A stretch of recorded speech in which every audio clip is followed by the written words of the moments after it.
Hello. Welcome to your channel. आज हम करते हैं महाराष्ट्र सेट के पीवाईक्यू 28 जनवरी 2018 के पेपर 3 के पार्ट 2। पार्ट फर्स्ट हम पहले ही कंप्लीट कर चुके। आज हम करते हैं पार्ट 2। क्वेश्चन नंबर 26 आपको दिख नहीं रहा होगा पूरा। There is no freedom for the individual in dash type of counselling. Option A direct, option B non directive, option C group, option D individual. Dash प्रकार के परामर्श में व्यक्ति के लिए कोई स्वतंत्रता नहीं होती। कौन सी ऐसी काउंसलिंग है जिसमें फ्रीडम नहीं होती इंडिविजुअल के लिए?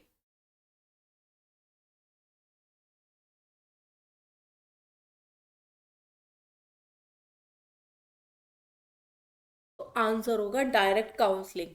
डायरेक्ट काउंसलिंग में कोई भी फ्रीडम नहीं होती इंडिविजुअल के लिए। Option number A is the correct answer. Question number 27। Achievement test is given to a class. This step is useful for the guidance of. Achievement test दिया गया क्लास को। यह स्टेप कौन सी? This step is useful for the guidance. ये step लाभकारी होगा कौन सी गाइडेंस के लिए? गाइडेंस का मतलब होता है मार्गदर्शन करना। स्लो लर्नर्स के लिए, बैकवर्ड क्लास लर्नर्स के लिए, गिफ्टेड चिल्ड्रन के लिए, प्रॉब्लम चिल्ड्रन के लिए। अचीवमेंट टेस्ट दिया गया है क्लास को। ये कदम कौन सी गाइडेंस के लिए फायदेमंद होगा, इस्तेमाल होगा या उपयोगी होगा? स्लो स्लो लर्नर्स के लिए, बैकवर्ड लर्नर्स के लिए, गिफ्टेड चिल्ड्रन के लिए, प्रॉब्लम चिल्ड्रन के लिए। ये होगा बैकवर्ड क्लास लर्नर के लिए, पिछली कक्षा से सीखने वाले के लिए। Option number B is the correct answer 27 का। Question number 28। Neha got fewer marks than her expectations in the SSC examination.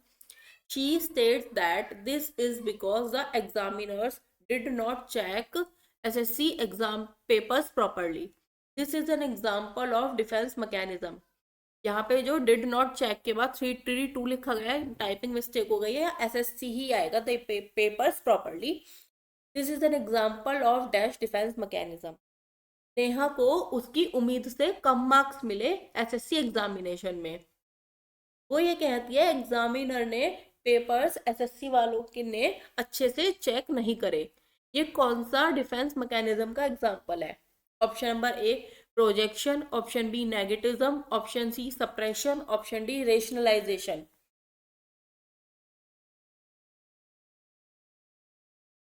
वो अपना दोष किसी और पर डाल रही है। तो ऑप्शन नंबर होगा A projection is the right answer. Question number 29। Cumulative record is a dash tool of guidance. Non-standardized, standardized, objective, appropriate.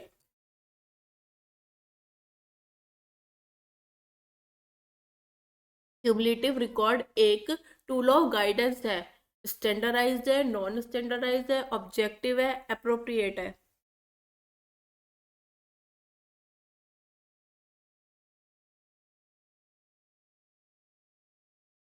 Option number A non standardised is the correct answer. Question number 30। The selection of an appropriate person in an appropriate place is called.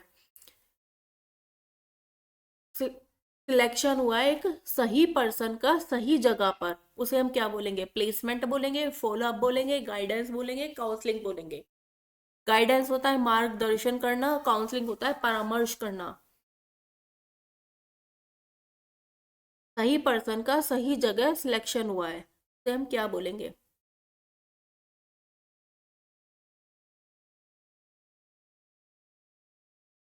उसे हम बोलेंगे placement. Option number A is the correct answer. Question number 31। Researchers use non probabilistic sample because. जो researchers कौन होते हैं, जो research कर रहा होता है वो नॉन प्रोबेबिलिस्टिक सैंपल यूज करता है, क्योंकि option A probabilistic sample is costly, probabilistic sample महंगा है। Option B it is a simple and quick method, ये सिंपल और जल्दी होने वाला तरीका है। Option see it provide freedom for continuous representative selection. Option D many a time basic data necessary for probabilistic the sample is not available.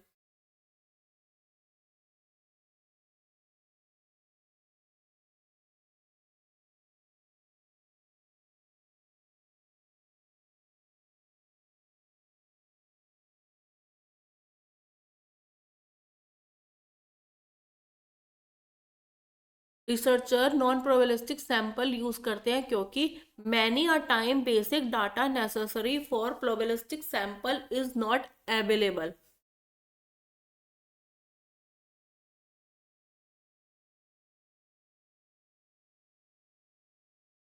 क्योंकि कई बार probabilistic sample available ही नहीं होता जब उन्हें बहुत डेटा की ज़रूरत होती है, इसीलिए वो non probabilistic sample researcher use करते हैं। Question number 32, the probability of selection of a unit to the sample is. Option है sample size upon population size, B population size upon sample size, C population size plus sample size upon population size, option D population size upon population size plus sample size.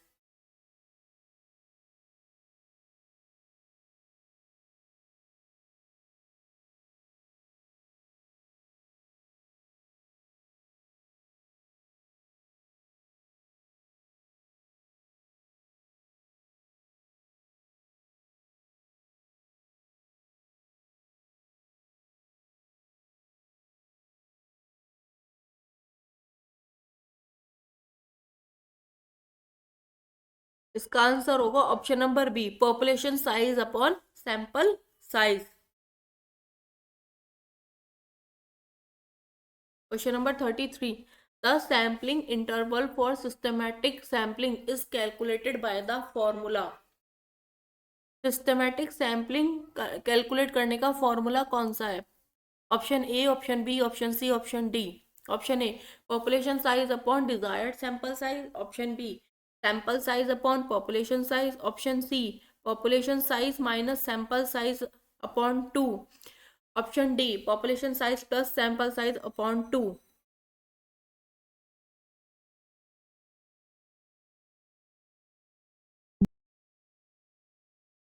इसका option होगा population size upon desired sample size, option number ए।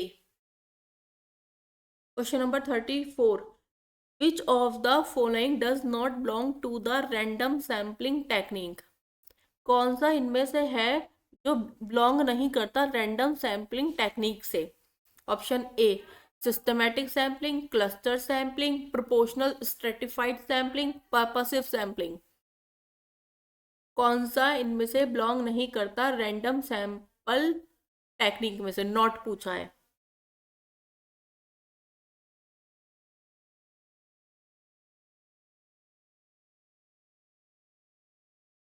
Random sampling method कौन कौन से होते हैं? Systematic भी होता है, क्लस्टर भी होता है, स्ट्रेटिफाइड भी होता है, पर्पसिव नहीं होता, पर्पसिव नॉन रैंडम सैम्पलिंग होता है। Option number D is the correct answer. Question number 35, of late random number tables are not in use for sample section, sorry sample selection. It is difficult to compute with tables. Option B, non-ability of tables. Option C, it is easy to do with computers. Option D, tables do not provide accurate numbers.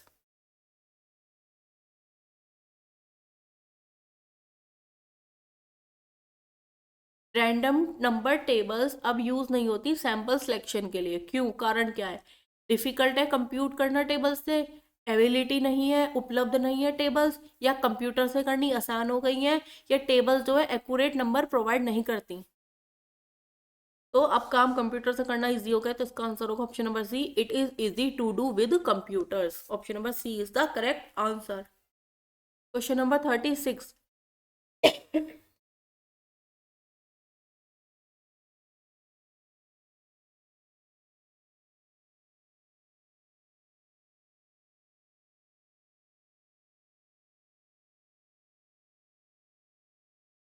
Three researchers collected data using the same objectives, design, and tool, but with independently selected unit from the same population. The comprehensive report of three researchers is called. तीन researcher ने collect करा data same objective से, design और tool से, but with independently selected unit from the same population. लेकिन same population से उन्होंने अपनी इच्छा से सिलेक्टेड यूनिट कर, इंडिपेंडेंटली होकर, फ्री होकर दी। उनकी व्यापक रिपोर्ट तीनों रिसर्च की क्या कहलाएगी? Team work, cross sectional study, cohort study, collective study.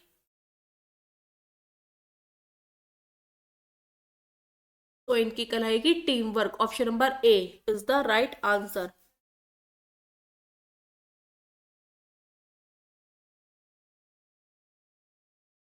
Question number 37, the major drawback of the question air survey. क्वेश्चन एयर सर्वे में ड्रॉबैक सबसे बड़ा क्या आता है? Option number A time consumption in collecting data, no response from the sample unit, option number C illegible hand writing questionnaire, option number C authenticity of data.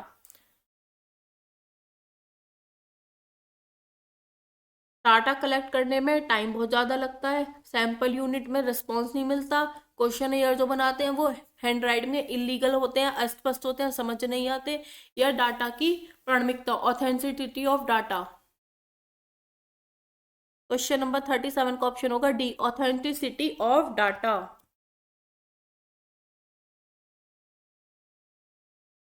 Question number 38, the research studies of dash approach do not use inferential statistics to test hypothesis about a larger population of interest।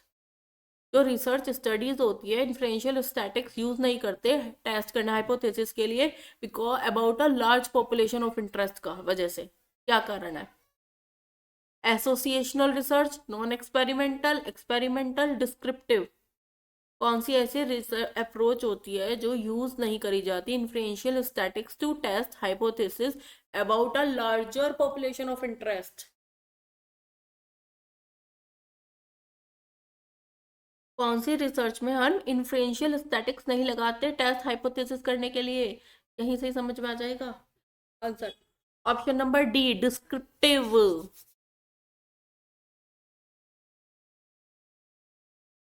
में नहीं दिख रहा है एक।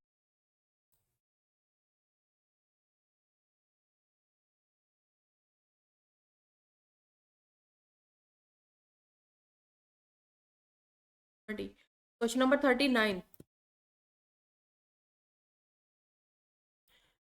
which one of the following is not characteristic of historical research? historical research की विशेषता कौन सी नहीं है? Option A it is not completely objective, option B purpose is to understand the sequence of events and to reason out, option C providing meaning to events, option D validate assumption with representative data। में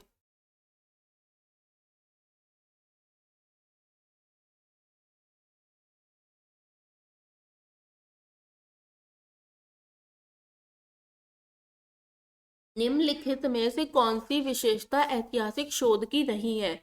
option A यह पूरी तरह से वस्तुनिष्ठ नहीं है, इसका उद्देश्य घटना के अनुक्रम को समझाना और तर्क करना है, घटनाओं का अर्थ प्रदान करना है, प्रतिनिधि डाटा के साथ मान्यताओं को मान्य करना है।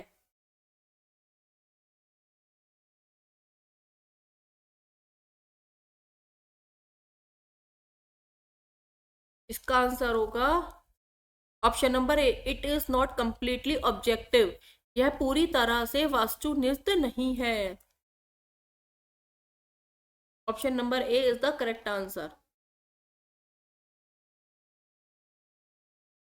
Question number 40, if the researcher problem requires to dash one needs to undertake quantitative research. यदि शोध समस्या के लिए डैश की आवश्यकता है तो व्यक्ति को मात्रात्मक शोध करने की आवश्यकता है। यदि रिसर्च में कोई प्रॉब्लम है तो उसे जरूरत है क्वांटिटेटिव रिसर्च करने की। अच्छा, Option A, learn about the views of the individual. Option B, assess a process over time. Option C, obtain detailed information about a few people. Option D, measure variables.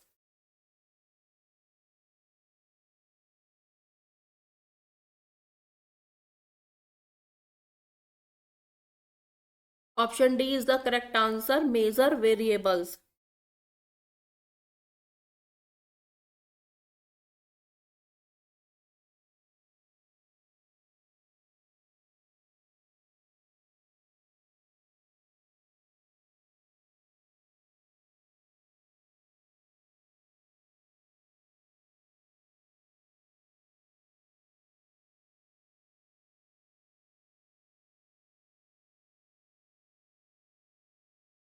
Vocalization of education was first recommended by Dash in India.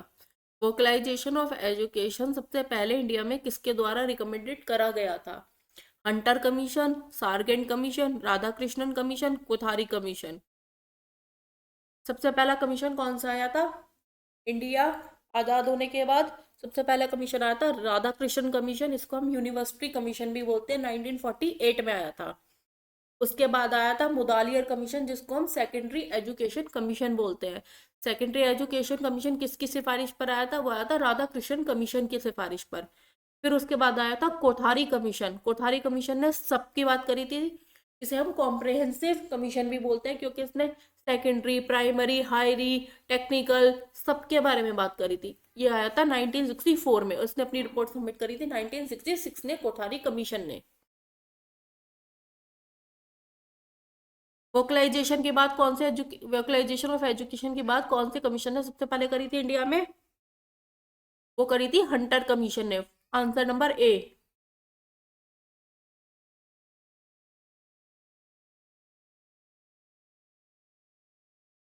Question number 42, Indian education requires rapid vocational expansion to. Indian education में जरूरत है rapid, बहुत तेजी से vocational expansion की, बढ़ोतरी की। क्यों? कारण क्या क्या है उसके, किसकी वजह से हो सकता है? Option number A, reduce enrolment in the education system. B, reduce the importance of white collar jobs. Provide skilled man power. Option D, provide cheap labour to industry.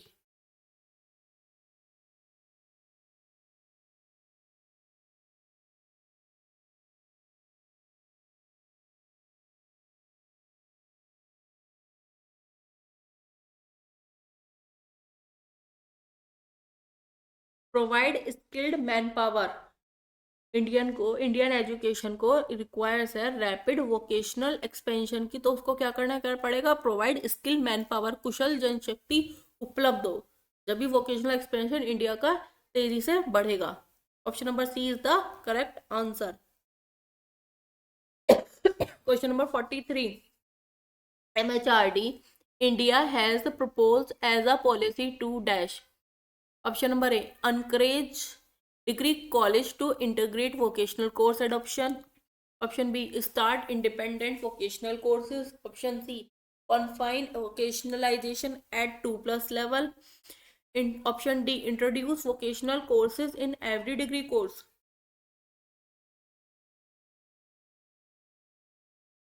मानव संसाधन विकास मंत्रालय भारत ने एक नीति के रूप में प्रस्ताव दिया कि, और क्या प्रस्ताव दिया MHRD ने? India proposal policy 2।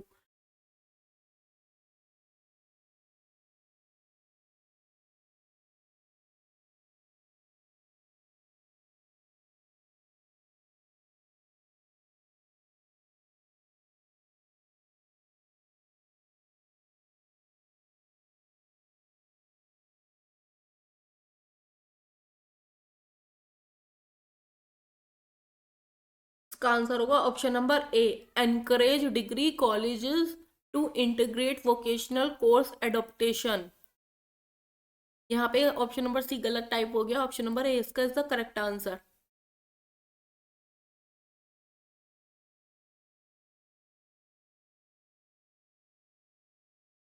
Question number 44, The equivalence theory of distance education is given by. equivalence theory of distance education की ये किसने दी थी? कीगन ने, हॉलमर्ग ने, मूर ने, पीटर्स ने? कीगन ने, हूलमबर्ग ने, मूर ने, पीटर्स ने?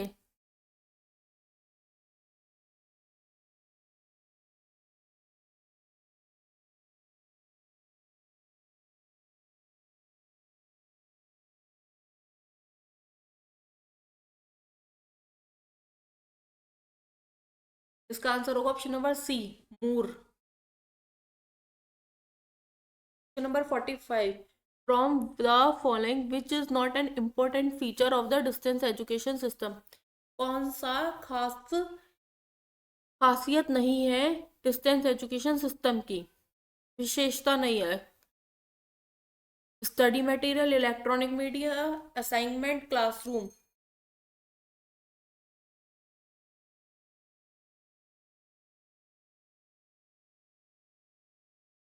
डिस्टेंस एजुकेशन सिस्टम की कौन सी खासियत नहीं है? वो है classroom. Option number D. Question number 26 46, sorry 46, according to Ralph Taylor 1949, the major steps of curriculum development are: option objective learning experience, organization, evaluation and outcomes, option B, option C, option D। Ralph Tyler 1940 के अनुसार curriculum development के steps क्या क्या होंगे?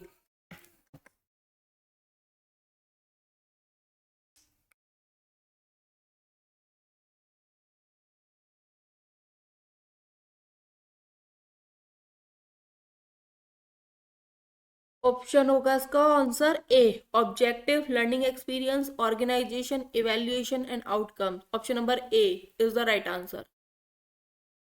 Question number 47, which one of the following is not the external criteria for curriculum evaluation? Option A, placement and admission demand, option B, job satisfaction and employer satisfaction, option C, employer satisfaction and placement, option D, expert opinion and institutional infrastructure। इनमें से कौन सा external criteria नहीं है curriculum evaluation का?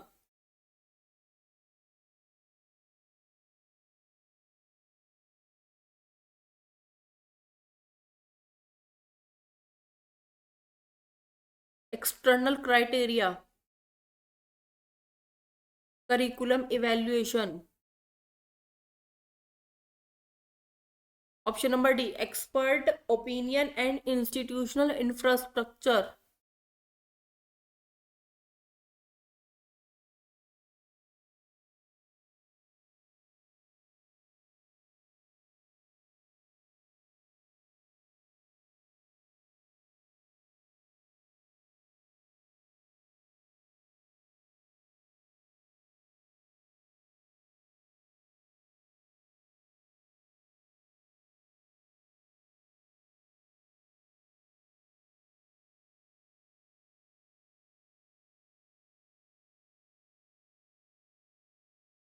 Question number 48,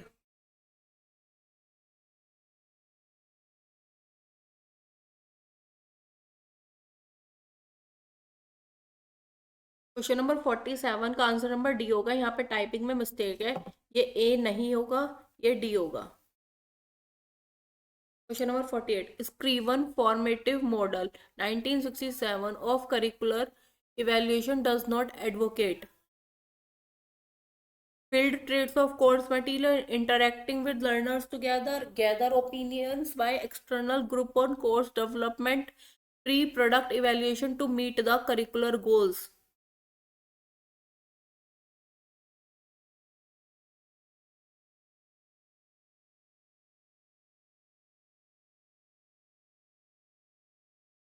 इसका answer होगा option number D, pre product evaluation to meet the curricular goals.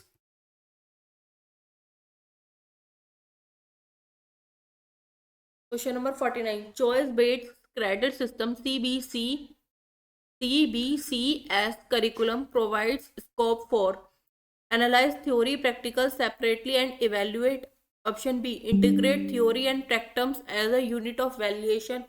Option C, provide more importance to practical, less to theory component. Option D, provide more importance to the theoretical component and than to the practical.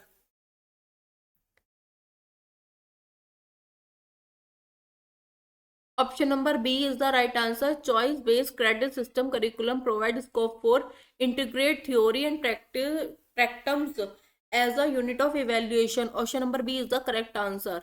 Question number 50 is the last question. Which one is not a component of the curriculum? इनमें से कौन सा component नहीं है curriculum का? Design, evaluation, abilities, teaching, learning, experiences. Option number D, abilities. Component नहीं है curriculum का. डिज़ाइन भी है, इवेल्युएशन भी है, टीचिंग लर्निंग एक्सपीरियंसेस भी है. Thank you. अगर आपको कोई भी इशू हो तो आप प्लीज़ कमेंट बॉक्स में कमेंट करके मुझे बताइए. Thank you.